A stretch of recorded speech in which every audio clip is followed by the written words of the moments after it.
안녕하세요. 오늘도 사연 살롱을 찾아주셔서 감사합니다. 저는 서울 강서구에 사는 30대 중반의 여성이에요. 여러분은 시집살이라고 하면 제일 먼저 누가 떠오르세요? 아마 많은 분들이 시어머니나 시누이를 생각하실 것 같아요. 저도 결혼 전에는 막연히 그렇게 생각했었고요. 근데 저희 시어머니는 비상식적이거나 말도 안 되는 시집살이를 시키는 분이 아니세요. 상견례 때도 시어머니 짤이 괜찮은 것 같다고 저희 부모님도 말씀하셨고요. 서로 다른 환경에서 살던 사람들이니 부딪히는 게 좀 있을 수 있지만 그런 거야 맞춰가면 되려니 했어요. 그럼에도 신혼 초에는 시댁에 갈 때마다 긴장을 많이 했네요. 막 결혼한 며느리라면 거의 다 그렇듯이요. 그런데 말이죠. 저를 힘들게 한 건 시어머니가 아니고 바로 동서들이었어요.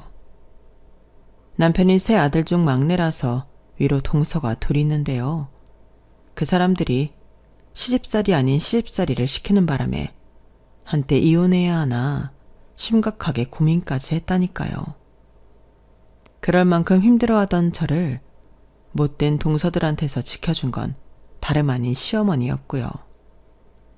그럼 지금부터 무슨 일이 있었던 건지 본격적으로 이야기해 볼게요. 남편이 아들 셋 중 막내라는 건 처음 사귈 때부터 알고 있었어요. 취직하고 6개월쯤 지났을 때 대학 동창의 권유로 영화 감상 모임에 가입했는데요. 거기서 남편을 만났어요. 여러 명과 함께 영화 같이 보고 뒤풀이하면서 자연스레 이런저런 이야기를 했죠. 그러다 보니 형제가 몇 명이고 가족 구성원이 어떤지도 알게 됐고요. 사귈 때야 누가 아들만 있는 집이니 첫째니 막내니 따지겠어요. 사실 저희 또래 중에서는 그런 거 일일이 계산해보는 애들도 없었어요. 저랑 제 친구들만 그랬는지 모르겠지만요. 솔직히 사람이 좋으면 막내고 첫째고 집안에 아들이 많고 그런 거 안 보이더라고요. 결혼하기로 결정했을 때도 그랬고요. 저는 위로 언니 한 명에 밑으로 남동생 한 명 있거든요. 남편도 저희 형제가 어떻게 되는지 신경 안 쓰더라고요. 저희 결혼은 양쪽 집안의 허락을 받고 난 후 큰 걸림돌 없이 잘 진행되었어요. 예단을 준비할 때 둘째 형님이 살짝 자기랑 비교를 하기는 했나요. 어머, 이걸 예단으로 보낸다고? 나는 적어도 백화점 명품관건은 될 줄 알았는데. 나는 그랬거든. 이게 시댁에 대한 예의도 있고 받는 사람 기분도 있잖아. 하긴 이런 데서 자란 환경이 다른 게 나오는 거지. 저희 친정은 평범한 중산층인데 시댁은 좀 잘 사는 편이긴 해요. 그렇다고 아주 부자는 아닌데 남편은 대기업 법무팀이고 저 역시 의리로 유명해져서 액세서리까지 내고 있는 패션 회사 패션 경영팀이에요. 큰 시아주버님은 국제 변호사이고 둘째 시아주버님은 정치연구소에 다니거든요. 다들 학벌도 빵빵하고 직업도 좋기는 하죠. 그리고 큰형님, 작은형님 둘 다 음대 출신이라 고상하고 고생 한번 해본 적 없는 것 같더라고요. 그래서인지 처음부터 저를 약간 깔보는 게 있었어요.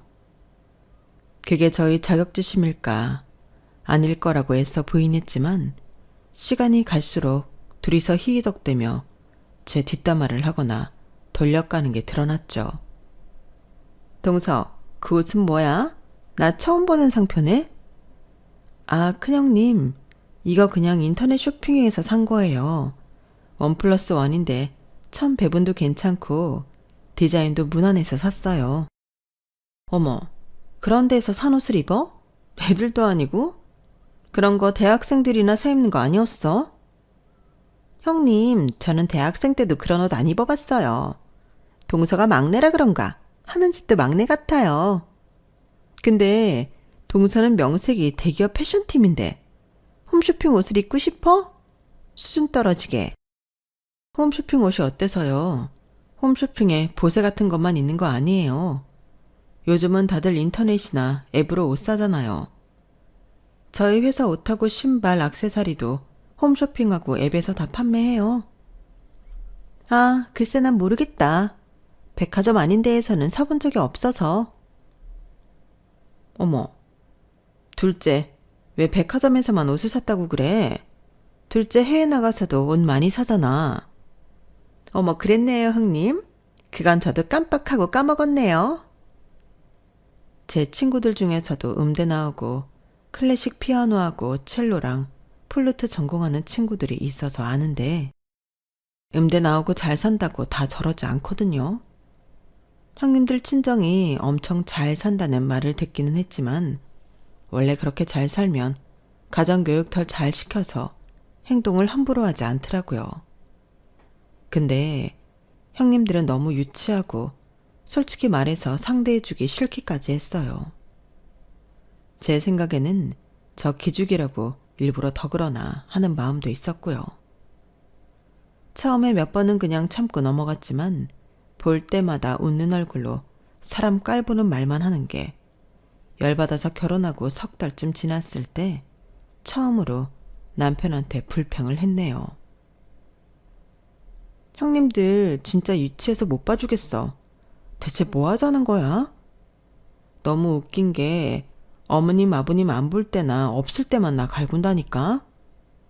얼마나 부잣집에서 공주님처럼 컸는지 모르겠는데 저렇게 사람 우습게 만드는 걸 예사로 아는 사람들 보다 처음 봐. 아주버님들은 안 그런 것 같은데 왜 저래? 이런 식으로 기죽이는 건가? 오빠가 볼 때는 이상하지 않아? 아, 그 정도였어? 나는 형수들이 성이 너한테 좀 까칠하게 군다 싶기는 했는데 그렇게 사람 열받게 하는 줄은 몰랐네. 형들 통해서 뭐라고 하면 너한테도 못되게 굴 것 같고 이걸 어쩌지? 어쩌기는 뭘 어째. 나도 너무 담아만 두고 있다가 한번 말해본 거니까 신경 쓰지 마. 형님들이 어떤 사람들인지 알아두고만 있으라는 거야. 솔직히 나도 형수들 썩 좋아하는 거 아니거든. 보면 엄마 아빠한테 되게 여우같이 구는 게 한두 개가 아니라서 나한테 웃으면서 잘해주는 것처럼 보여도 찜찜했거든. 겉과 속이 다른 건 진작에 알았지만 이럴 정도인지 몰랐네. 라며 남편도 굉장히 기분 나빠했어요. 저는 그것만으로도 제 편이 있는 것 같아 일단 안심도 되고 마음이 든든하기도 했죠. 그리고 얼마 안 가서 시댁에 가게 되었는데요. 그날은 큰아주버님 집은 지방에 갔다가 도착을 못했다고 안 오고 작은 집하고 저희 부부 이렇게 왔어요. 식사하기 전부터 작은 형님이 곧 있을 오케스트라 공연 때문에 연습하다가 손목을 살짝 삐끗했다나요. 계속 우는 소리를 하더니 밥 먹고 나서 2살 된 자기 딸하고 방으로 쏙 들어가더니 나올 생각을 안 하더라고요. 아니 제가 친구들 중에 음악하는 사람 없는 것도 아니고 평생 바이올린 하던 사람이 갑자기 뭘 어떻게 했길래 손목이 삐끗하나요. 물론 너무 연습을 많이 해서 관절에 문제가 오거나 하는 사람은 봤지만 저라는 경우는 들어본 적도 없었어요. 이게 다 부엌 일을 하기 싫어서 핑계대는 거잖아요. 어차피 저는 작은 형님한테 기대하는 게 없었기 때문에 네 마음대로 하세요 하는 마음으로 먼저 싱크대 앞에 서서 설거지를 하고 부엌을 정리했어요. 그런데 시어머니가 저한테 오셔서 조용히 이렇게 말씀하시더라고요. 예, 네가 결혼해서 아직 어색하고 힘든 점 많은 거 잘 안다. 그런데 윗사람들하고 잘 지내는 것도 네 능력이라고 생각해. 세상 사람이 어디다 네 맘에 들겠니? 첫째랑 둘째가 네 눈에 좀 부족해 보일 수는 있겠지만 네가 영리하게 잘 처신하면 나중에는 원만하게 잘 지낼 수 있을 거야. 어머니, 갑자기 그게 혹시 무슨 얘기 들으신 거예요? 저는 시어머니가 저한테 이런 말씀을 하실 만한 말을 한 적이 없기 때문에 의아해서 물어봤어요. 뭐 듣고 말고 할 게 있어? 척 보면 척이지. 너는 나가서 일하는 애고 큰애랑 둘째는 너처럼 일반 회사 생활을 해본 애들이 아니잖아. 그러니까 좀 안 맞는 게 있겠다 싶어서 말하는 거야. 이럴 때는 아랫사람이 져야지 어쩌겠어? 시어머니가 보기에도 저나 형님들 사이가 매끄럽지 않았던 것 같아요. 두 사람은 어른들 안 계실 때만 저한테 노골적으로 굴어서 아무것도 모르실 것 같았는데 뭔가 이상해 보였던 거겠죠. 저는 집에 와서 남편한테 시어머니랑 있었던 일을 이야기했어요. 아니, 네가 일방적으로 당하는 건데 엄마가 그렇게 말했다고? 이거 좀 억울한데? 엄마한테 무슨 일이 있었는지 다 말하지 그랬어. 마음이야 굴뚝 같은데 어째 입이 안 떨어지더라고. 괜히 내가 두 사람 모함하는 기분도 들고. 일단 확실한 증거가 없잖아. 지금도 내가 회사 생활해서 형님들 이해 못하는 걸로 보시는데 나한테 못되게 군다 이런 말 잘못해봐. 나만 더 찍힐 것 같단 말이야. 그래도 이건 아니지. 형수들이 뭔 짓을 하고 있는지 제대로 알기는 해야지. 뭘 해달라는 게 아니라 사실을 알아야 된다는 뜻이야. 내가 엄마한테 얘기할까? 아니야, 됐어. 하지 마. 그러다 괜히 어머니하고 사이만 안 좋아지면 어쩌려고 그래. 어머니 입장에서는 아들이 결혼해서 마누라 말만 듣는다고 생각할 수도 있잖아. 저는 당장 시어머니한테 사실을 말하겠다는 남편을 말렸어요. 시어머니는 지금 제가 형님들하고 못 어울린다고 생각하시는데 형님들이 저를 남들 안 보는 데서만 괴롭힌다고 하면 안 믿으실 것 같더라고요. 그리고 누가 봐도 거짓말 같잖아요.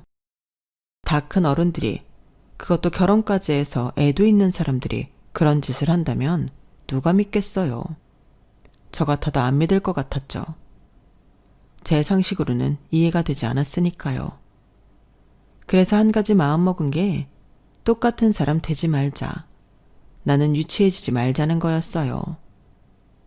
저는 형님들이 뭐라고 깐족거리든지 노골적으로 굴든지 한 귀로 듣고 한 귀로 흘리려고 노력했어요.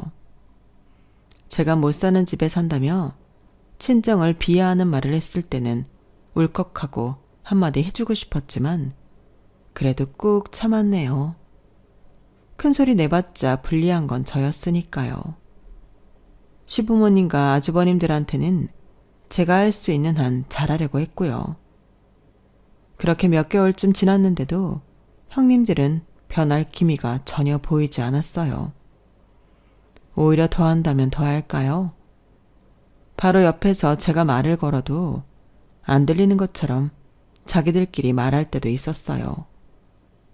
한 번은 시댁에 오랜만에 새 가족이 다 모였는데 남편은 시아버지와 아주버님 두 분하고 같이 볼링 한 판 친다고 나갔고 저는 집에서 시어머니하고 저녁을 준비하게 됐어요. 형님들은 자기들이 장을 봐오겠다며 굳이 마트에 다녀온다고 나가더라고요. 한 30분이면 장 보고 집에 올 시간인데도 형님들은 오지 않았어요. 급기야 시어머니가 문자를 보냈죠. 그랬더니 지금 가고 있다고. 마트에 사람이 너무 많아서 계산이 늦어졌다나요? 아니 요즘 마트에 전처럼 사람이 많은 것도 아니고 계산대도 셀프 계산대가 좀 많나요? 아무리 시간이 걸려도 1시간 넘게 기다리지는 않을 텐데 어이가 없더군요. 시어머니는 한숨을 푹 쉬더군요. 사람이 많았으니 많다고 하겠지. 나는 들어가서 좀 잘 테니까 이따 얘 들어오면 깨워라. 네 어머니 신경 쓰지 마시고 주무세요. 그리고 10분쯤 지나자 둘째 형님한테서 저한테 카톡이 왔어요. 동서 지금 뭐해? 어머니 옆에 계셔? 시어머니 찾는 거 보니 뭔가 심상치 않기는 했지만 그렇다고 거짓말을 할 수 없어서 있는 그대로 사실을 전했어요. 시어머니 잠깐 들어가서 주무신다고 하셨어요. 형님들 어디세요? 그래? 그럼 동서가 아파트 1층에 내려와서 물건 좀 받아서 갖고 올라가. 우리 좀 이따 갈게. 어머니 깨우면 알지? 우리 피곤하게 살지 말자. 그럼 시장 본 거 1층에 두고 어디 가신 거예요? 오신 김에 집에 두고 가시면 좋았을 텐데요. 뭐? 아닌데? 우리 사람 불러서 배달 맡겼지. 동서 생각보다 머리 많이 나쁘다. 하긴 소시민들이 요령이 없긴 하지. 근데 그러면 회사에서는 불편하겠다. 그렇게 눈치가 없으면 다른 사람들한테도 민폐겠어. 이럴 때 우리한테 잘 배워도. 저는 진짜 문자로 욕 한 바가지를 퍼붓고 싶었지만 그놈의 가족관계란 게 뭔지, 시댁이 뭔지 그냥 꾹 참고 덮어야만 했어요. 제가 1층에 내려가니 관리실에서 저희 집 호스가 적힌 물건들을 잔뜩 받아놓았더군요. 저는 경비원의 도움을 받아 낑낑대며 물건들을 엘리베이터에 싣고 집에 갖다 놓았어요. 그리고 부엌에서 물건들을 혼자 정리하고 있는데 조금 있으니까 시어머니가 오시더라고요. 장봐 왔구나. 그럼 날 얼른 깨우지 그랬어. 근데 왜 너 혼자 정리하고 있니? 얘들은 어디 있어? 아직 안 왔어? 아, 네. 뭐 일이 있나 봐요. 제가 떨떠름하게 대답하니 시어머니는 제 안색을 살피다가 이렇게 말씀하셨어요. 나는 막내 네가 내 말 듣고 열심히 첫째, 둘째하고 어울리려고 노력해주는 것 같아서 고맙다. 그래도 이런 거는 같이 하자고 해. 일부러 네가 혼자 다 하려고 할 필요 없어. 요즘 집안일이며 시댁일 막내가 다 해야 되는 세상 아니잖니? 네, 다음부터는 그렇게 할게요, 어머니. 그런데 너 안색이 왜 그렇게 안 좋아? 피곤하면 소파에 앉아서 좀 쉬어. 내가 할게. 아니에요, 피곤하긴요. 괜찮아요. 정리 거의 다 했어요. 어머니, 파하고 양파 먼저 다듬어 놓을까요? 그래? 그러면 그렇게 해라. 제가 파와 양파를 다 다듬고 그날 저녁 먹기로 한 닭갈비 양념을 다 하고 나서야 형님들이 집에 왔어요. 어머니, 저희가 좀 늦었죠? 죄송해요. 저랑 둘째가 바로 집에 와서 일하려고 했는데 막내가 전화해서 자기가 다 할 테니까 구경하고 싶은 거 있으면 구경하고 오라는 거 있죠? 어쩜 저렇게 착해요. 안 그래도 이번에 땡땡 매장이 새로 열었다고 해서 궁금했는데 가보니까 오늘만 하는 행사가 있더라고요. 저희는 그게 오늘인지 몰랐어요. 그래서 사람이 엄청 많은 거예요. 들어가는 데만도 30분이 넘게 걸렸다니까요. 근데 막내가 굳이 저희 보고 기다렸던 행사니까 보고 오라는 거예요. 자기가 다 한다고요. 동서 고마워. 동서 덕에 구경 정말 잘했어. 생글생글 웃으며 사람 먹이는 걸 보고 저는 깨달았어요. 저 인간들은 제가 시어머니나 시아버지한테 자기들이 한 거짓말 못한다고 생각하는 거였어요. 제가 말 안 할 걸 알고 더 지능적으로 저를 괴롭히는 거였죠. 저는 언젠가 이걸 다 터뜨리고 말겠다고 혼자 속으로 다짐하고 집으로 왔어요. 남편은 제 속도 모르고 이러더군요. 성희야, 너 진짜 형수들 밖에서 놀다 오라고 하고 네가 일 다 한다고 했어? 나 그 말 듣고 완전 깜놀했잖아. 형들도 너한테 고맙고 미안하다 그러더라. 저는 아무 말 없이 아까 둘째 형님이 저한테 보냈던 문자를 캡처해서 남편한테 보냈어요. 그걸 본 남편은 눈에 힘이 빡 들어가서 화를 냈어요. 뭐야 이거? 지금 그러니까 형수들이 작당하고 너 먹인 거네? 와, 이렇게까지 하는 거야? 미친 거 아니야? 문제는 시어머니까지 내가 형님들하고 잘 지내보려고 이러고 있다고 안다는 거야. 나 진짜 짜증나서 시댁 가기 싫어진다. 나 당분간 바쁘다고 하고 오빠네 본가 안 가면 안 돼?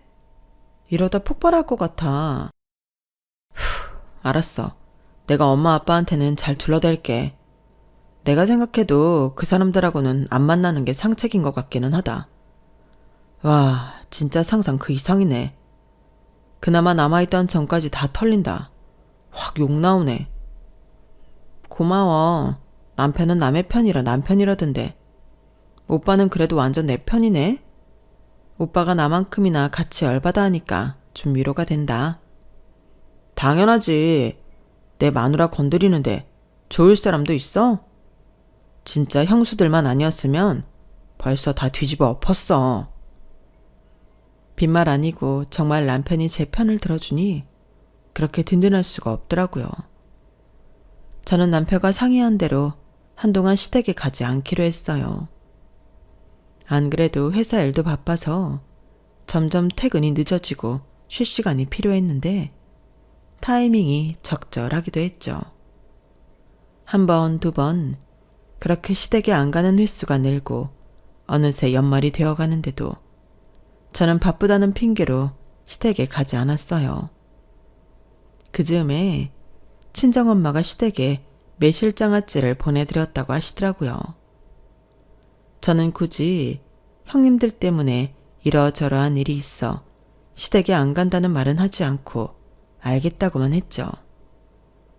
그리고 며칠이 지났는데 갑자기 시어머니가 저희 회사 앞까지 찾아오셨어요.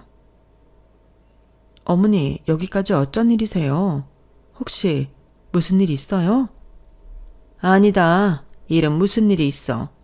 그냥 너 보려고 왔다. 너 일하는데 어떤지도 보고 싶고. 그럼 연락 주셨으면 제가 정말 좋은 데로 모셨을 텐데요. 아니다. 너 그런 신경 쓰지 말라고 내가 그냥 찾아온 거야. 혹시 너 일하는데 내가 방해한 거냐? 어차피 10분 있으면 점심시간이라 괜찮아요. 이 정도는 먼저 자리 비워도 저보고 뭐라고 할 사람 없고요. 때마침 저희 패션 경영 팀원들하고 다른 팀 사람들이 지나가다가 저를 보고 인사를 했어요. 팀장님, 점심 맛있게 드세요. 팀장님, 안녕하세요. 아까 발표 자료 잘 받았습니다. 정리 잘 되어 있어서 머리에 쏙 들어오더라고요. 디자인에 참고하겠습니다. 저는 시어머니 앞에서 좀 민망해서 얼른 인사를 마치고 사람들을 보냈는데 시어머니는 그런 저를 굉장히 다른 눈으로 보시더라고요. 너 이렇게 보니 정말 회사 생활하는 사람이라는 실감이 나는구나. 참 멋있다. 사람들이 너한테 인사하는 거 보니 네가 얼마나 회사 일을 잘하는지도 알겠어. 아니에요. 다들 저만큼 해요. 아니다. 내 며느리가 이렇게 많은 사람들한테 인정받고 팀장님 소리 듣는 거 직접 보니까 마음이 다르구나. 너도 달라 보이고. 감사합니다. 더 노력해야 될 부분이 많아요. 나는 혹시 네가 나한테 섭섭한 게 있어서 집에 안 오는 건가 하는 생각도 있었거든. 근데 이렇게 보니 네가 정말 바빠서 못 오는구나 싶네. 저는 그 말에 찔려서 아무 말도 못하고 고개만 숙이고 있었어요. 참, 안사돈이 매실장아찌 보내주셔서 잘 먹고 있어. 고맙다고 인사는 드렸는데 네가 한 번 더 전해줘. 입에는 맞으세요. 엄마가 장아찌 종류를 참 잘 만드시는데 어머님 아버님 입에도 맞으면 좋겠네요. 아유, 맞다. 엊그제 애들 왔을 때도 내놨더니 다들 잘 먹더구나? 아, 그랬어요? 저는 형님들도 장아찌를 먹었다는 말에 좀 찜찜했지만 웃어 넘겼어요. 그런데 마침 큰형님한테서 저한테 전화가 오더라고요. 저는 시어머니 있는 자리에서 전화를 받을 수 없어서 나와서 전화를 받았어요. 동서, 이거 영상통화로 바꿔봐. 보여줄 게 있어서 그래. 무슨 일이신데요? 제가 지금 좀 바쁜데 그냥 말씀하시면 안 돼요? 그러자 옆에서 둘째 형님 목소리가 들렸어요. 안 되지. 나도 같이 보여줘야 되는데. 저는 또 무슨 유치한 짓을 하려고 일어나 싶어 한숨을 쉬며 영상통화로 바꿨어요. 그랬더니 이 인간들이 저희 엄마 매실장아찌를 한 주먹씩 들고 있더라고요. 어제 어머니가 싸주셔서 어쩔 수 없이 받아오기는 했는데 우리는 이런 천박한 음식 못 먹거든? 그쵸 형님? 아니, 동선의 집은 왜 그래? 우리가 동선의 집이랑 같은 수준이라고 생각하나? 어떻게 이런 싸구려를 보낼 생각을 하지? 어머님 아버님이야 예의상 받으셔서 우리한테까지 나눠주셨겠지만 우리는 입장이 다르고 동서 가르쳐야겠어서 이렇게 알려주려고. 다시는 이런 걸로 우리 식탁 흐리지 마. 라더니 제가 보는 앞에서 엄마 매실장아찌를 음식물 쓰레기통에 버리는 거였어요. 너무 화가 나서 소리를 지를 뻔했는데 그때 마침 뒤에서 시어머니 목소리가 들렸어요. 무슨 전화인데 이렇게 통화가 길어? 저는 어쩔 수 없이 화면을 끄고 시어머니한테 말했어요. 네, 좀 중요한 전화가 와서요. 어머니, 저 이제 들어가 봐야 될 것 같아요. 그렇게 시어머니를 보내고 들어온 저는 두 사람한테 폭탄 문자를 날렸어요. 형님들이 어떤 집안에서 얼마나 고급만 먹고 사셨는지 모르겠는데 남의 정성을 이런 식으로 무시하는 거 아니에요. 제 주변에 형님네들보다 더 잘 사는 사람들 널렸어도 이런 행동 안 해요. 이 일은 꼭 제가 부모님들한테도 알리고 공론화하겠습니다. 그러니까 그런 줄 아세요. 그러자 그때부터 자기네들이 장난친 거라며 정말 미안하다고 운용신용까지 하는 문자가 계속 오더라고요.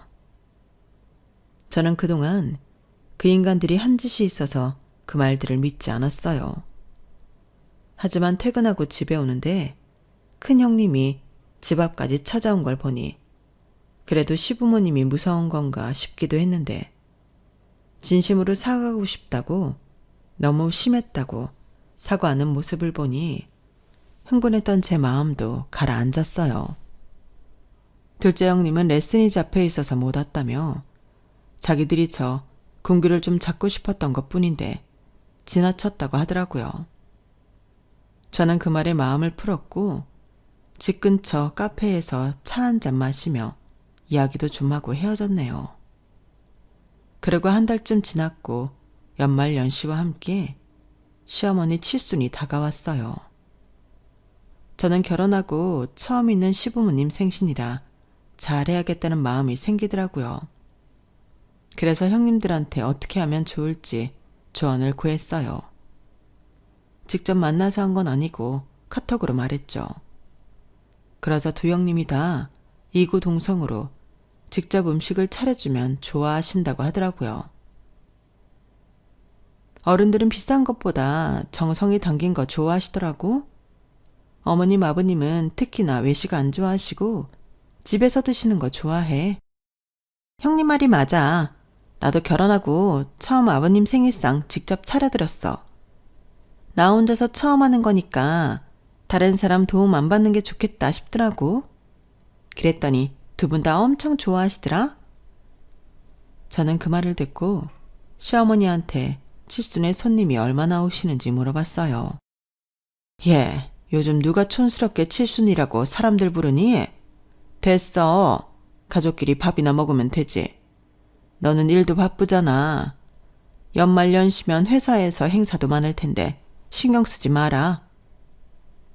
저는 대충 알겠다고 둘러대고는 저희 가족들하고 친척 몇 분 오실 걸 예상해서 미리 음식 재료들을 주문하고 모자라는 그릇들도 주문해서 만반의 준비를 갖췄어요. 솔직히 요리에 자신 있지는 않아서 몇 날 며칠을 유튜브에서 레시피들 찾아보며 공부하듯이 연구해서 가족들 입맛에 맞을 만한 한 레시피로 재구성했죠. 그걸 본 남편은 아주 감동하더라고요. 와, 진짜 우리 엄마 생일을 위해 이렇게 하는 거야? 감동이다. 감동. 성이 너는 뭐 하나 한다고 하면 완전 똑 부러지게 한다니까. 이걸 엄마 아빠가 알아야 되는데 그 싸가지 없는 형수들도. 그래도 형님들이 가르쳐주신 팁으로 내가 생일상 차리는 거야. 이걸 형수들이 알려줬다고? 둘이 또 무슨 작당하는 거 아니야? 시부모님 생신 갖고 무슨 작당을 하겠어. 나도 처음에는 불안하기는 했는데 그동안 나한테 그랬던 거 군기 잡으려고 했다나? 솔직하게 말하는 거 보고 마음에 담아두지 말자 싶더라고. 좀 불안한데? 남편은 뭔가 석연치 않은 표정이었지만 저는 설마 무슨 일이 있으랴 싶었어요.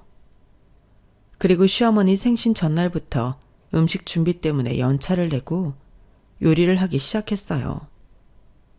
사실 회사에서 가장 바쁜 시기이기는 했지만 그만큼 빨리 제 할 일을 끝내 보고서도 올렸고 시어머니 생신이라고 하니 부장님이 눈 감아주신 것도 있었죠. 깜짝 생일을 하는 게 좋다고 해서 미리 알리지 않고 당일날 오전에 알리기로 하고 음식 준비를 거의 다 했어요. 물론 시어머니 생신에 오실 친척분들한테는 미리 연락을 해뒀죠. 형님들은 시어머니 오시기 1시간 전쯤에 미리 오겠다고 했어요. 그렇게 만반의 준비를 마치고 형님들한테 연락을 했는데요. 그때 정말 믿지 못할 일이 벌어졌어요. 동서가 웬일이야? 이 시간에 전화를 다 하고? 큰형님, 갑자기 무슨 말씀이세요? 저희 집에 오셔야죠. 저 음식 다 해놨어요. 어머님한테 연락드리셨죠? 형님이 연락드린다고 해서 일부러 안 했어요. 뭐? 음식? 우리 어머님 오시고 호텔 뷔페 왔어. 아버님도 오시고 친척분들도 다 여기로 오실 건데 어머님 지금 둘째랑 같이 호텔 구경 중이야. 네? 설마 형님, 저 일부러 골탕 먹인 거예요? 그것도 어머님 생신 가지고요? 골탕은 무슨 골탕을 먹였다고 그래. 우리한테 어머님 아버님한테 장아찌 버린 거 알리겠다고 협박한 게 누군데. 그럼 우리가 그런 소리 듣고 가만히 있을 줄 알았어? 동서 같은 천미는 뭘 몰라서 그러는데 똑똑히 들어도 동서는 우리랑 어울릴 수 있는 급이 아니야. 그러니까 동서 음식한 거 동서랑 서방님이랑 열심히 다 먹어치워. 우리는 어머님 아버님하고 여기서 맛있는 거 먹을 테니까. 요새 누가 촌스럽게 집에서 해 먹어. 노인네들도 요새는 집밥 안 좋아하는 거 몰라? 진짜 핸드폰을 든 손이 부들부들 떨릴 정도로 화가 났는데 갑자기 동서들이 깍 하고 비명을 지르는 소리가 나더니 시어머니 목소리가 들렸어요. 막내야, 나다. 지금 네 시아버지랑 얘들 데리고 니네 집으로 갈 테니 그렇게 알고 기다려라. 저는 시어머니 말에 놀라서 어안이 벙벙해졌어요. 그리고 이 이야기를 남편한테도 알렸죠. 그랬더니 남편이 기가 막히다는 듯 혀를 차더니 이러더군요. 내가 아무리 생각해도 이상해서 엄마한테 얘기했어. 그랬더니 엄마는 우리가 음식 준비하는 거 전혀 모르시더라고. 형수들이 둘이 돈 반반씩 해서 호텔 뷔페 예약했다고 했대. 그런데 엄마가 전에 성이 니네 회사 앞에 갔었다며. 그때 형수들이 영상통화로 장아찌 버리는 거 보셨다더라. 네가 아무 말 안 하고 넘어가서 안 그래도 형수들한테 한마디 하려고 단단히 벼르고 있었대. 그래서 내가 전에 네가 보내준 형수들 문자 캡처도 보여줬어. 형수들 마트 갔다가 늦게 온 날 너한테 했던 거. 남편은 어디 두고 보자며 단단히 벼르더라고요. 저는 이제 곧 무슨 일이 벌어질까 좀 불안했어요. 얼마 안 돼서 시부모님과 형님들, 시아주버님들이 집에 왔는데 시어머니는 모두가 다 보는 데서 형님 둘을 세워놓고 무섭게 호통을 쳤어요. 이제 봤더니 니들이 간땡이가 부어도 단단히 부었구나. 우리 몰래 막내 있는 대로 고생시켜놓고 뭐? 막내가 싸가지가 없어서 시부모 생일도 안 챙긴다고? 이런 천하에 못돼 처먹은 것들을 봤나?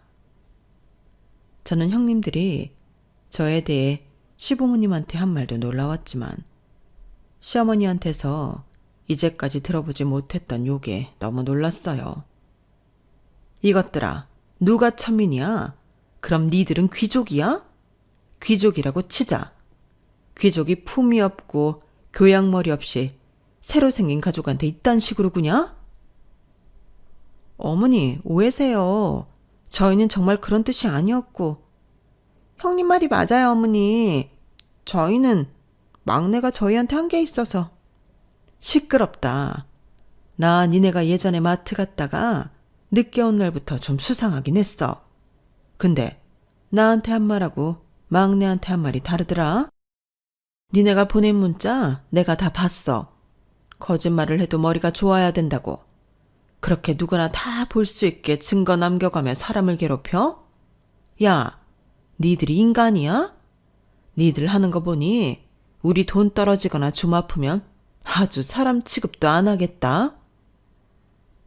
시어머니가 화가 나서 속사포처럼 말을 쏟아내자 시아주버님 둘이서 양옆에서 고정하시라며 말리더라고요. 그게 오히려 시부모님 화를 더 키웠어요. 이제는 가만히 있던 시아버지까지 나섰어요. 니놈들은 뭘 잘했다고 끼어들어? 니네 마누라가 혼나니까 싫으냐? 그럼 니네 마누라들 때문에 여태 고생한 막내는 뭐고? 끼어들 때 끼어들어야지. 그러자 시어머니가 다시 말씀하셨어요. 안 사돈이 정성 들여 만든 귀한 매실장아찌까지 사람 조롱하며 버린 것도 모자라 이런 일을 벌여? 니들 내가 모를 줄 알았지. 나 니네들 얼마나 사치 부리는지도 다 알아봤어. 진짜 내 아들 둘이 멍청하더구나. 지들 안 사람이 이것저것 사들이는 바람 집안 경제 빵꾸나는 줄도 모르고 말이야. 알고 보니 형님들은 사치품에 돈을 너무 많이 쓰고 해외여행도 너무 많이 다녀서 그 돈을 갚느라 대출을 내고 카드 돌려막기를 하고 있었어요. 그 말을 들은 아주버님들은 얼굴이 시뻘개져서 더 이상 아무 말도 못했죠. 나 니들이 왜 막내 이렇게 따돌리고 우리 그 비싼 호텔 데려간지 다 안다. 내가 이 다이아몬드 반지랑 목걸이 내가 칠순될 때 나눠준다고 해서 그런 거 아니냐? 나 이거 전부 다 막내 주련다. 잘 봐라. 그러더니 시어머니는 손에 끼고 있던 다이아몬드 반지를 제 손가락에 끼워주시고는 가방에서 목걸이 케이스를 꺼내 저한테 주셨어요. 그러자 형님들은 발을 동동 구르며 눈물을 흘리더라고요. 어머, 어머니, 안 돼요. 그거 제 건데. 어머니, 어떻게 들어온 지 얼마 안 된 사람한테 그런 걸 주세요? 너무하세요. 뭐가 너무해? 나는 니들이 너무하다. 니들 내 며느리라는 게 너무 창피해. 니네들 다 잘 들어? 니네 지금까지 쓴 돈 다 갚을 때까지 우리 집 출입 금지다. 명절 때도 집에 오지 마. 알았어? 그러고는 저희 부부를 자리에 앉히셨고 시아버지가 말씀하셨어요. 큰애랑 둘째, 니들이 음식 좀 서빙해서 여기 가져와라. 니네는 부엌 식탁에서 따로 먹어. 꼴도 보기 싫다. 형님들은 얼굴이 시뻘개져서 훌쩍거리며 마음에도 없는 음식 서빙을 해야 했고 저희랑 같은 자리에 앉지도 못했어요. 결국 아주버님들 둘이 부모님 앞에 무릎을 꿇고 잘못했다고 했고 형님들도 저한테 잘못했다며 싹싹 빌었어요. 동서 미안해. 우리가 잘못했어. 용서해줘. 앞으로 이러지 않을게. 우리 생각이 짧았어. 물론 두 사람이 진심으로 사과했다고는 생각 안 하지만 그래도 속은 후련했어요. 시어머니는 두 사람한테 설거지까지 다 시키고 먼저 돌려보낸 후 제 손을 꼭 잡으며 말씀하셨어요. 네가 애썼는데 내가 잘못 알아봐서 미안했다. 안사돈한테 죄송해서 어쩌니? 아니에요, 어머니. 괜찮아요. 그렇게 그날 일은 일단락이 됐고 시부모님은 정말 형님들이 돈 갚을 때까지 안 보신다며 시댁 근처에 얼씬도 못하게 하시더라고요. 그렇게 된 지 벌써 4개월이 다 되어가네요. 정말이지 생각도 못한 시집살이를 했지만 시부모님이 중심을 잘 잡고 계시니 다 잘 풀렸다고 할까요? 물론 앞으로 형님들하고 어떻게 지내야 할지는 저에게 남겨진 숙제이기는 해요. 평생 안 보고 살 수 있는 관계는 아니니까요. 그래도 어떻게든 시간이 해결해 주지 않을까 싶네요. 형님들이 이제는 저한테 함부로 하지는 못할 테고요. 제 이야기는 여기까지예요. 끝까지 제 사연 들어주신 분들 모두 복 받으세요. 여러분, 사연 댓글에 응원과 현명한 조언 부탁드려요. 좋아요와 구독은 저에게 큰 힘이 됩니다. 오늘도 좋은 일 가득하세요.